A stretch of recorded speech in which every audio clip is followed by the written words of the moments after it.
السلام عليكم ورحمة الله تعالى وبركاته. يبدو أن المدرب عصام الشرعي تحلى بالمنطق في مباراته ضد غانا واستفاد من الأخطاء الكارثية التي وقعت في الشوط الأول من مباراته الأولى ضد غينيا، ودخل مباراة غانا برسمه التكتيكي المعتاد 4-2-3-1 مع إدخال ثنائي أمين ريتشاردسون والسيباري عكس خطة 3-4-3 التي لعب بها أمام غينيا. وهذه الخطة تحتم على الأجنحة الدخول أو التوغل في عمق الملعب، وهكذا تم تقزيم نقاط قوة اللاعب الزازولي واللاعب بلال الخنوس، وهي طلب الكرة على الظهر ومن ثم عرضيات إلى غير ذلك من أوتوماتيزمات الهجوم. وهذا ما جعل عبد الزازولي يستلم الكرة غالبا في وسط الميدان، وكان تمركز اللاعبين دون المستوى مما ضيع علينا 45 دقيقة مع غينيا كانت كارثية بكل المقاييس بسبب فلسفة المدرب الشرعي.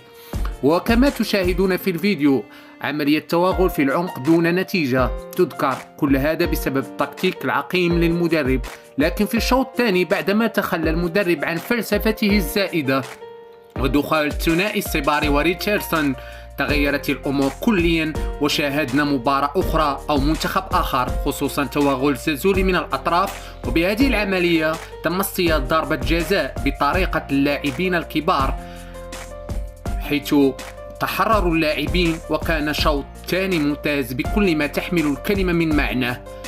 وفي اعتقادي أن الثنائي السيباري وريتشاردسون يستحقون تواجدهم في تشكيل المنتخب الوطني الأول مع وليد الركراكي. ويبقى الاستغراب في عدم تواجد لاعب برشلونة شادي رياض، خصوصا أن المنتخب يعاني دفاعيا، وكان ذلك واضحا في مباراة غانا بهجمات متتالية سجل على إثرها هدفين. على العموم نتمنى كل التوفيق للمنتخب الوطني الأولمبي للفوز بهذه النسخة.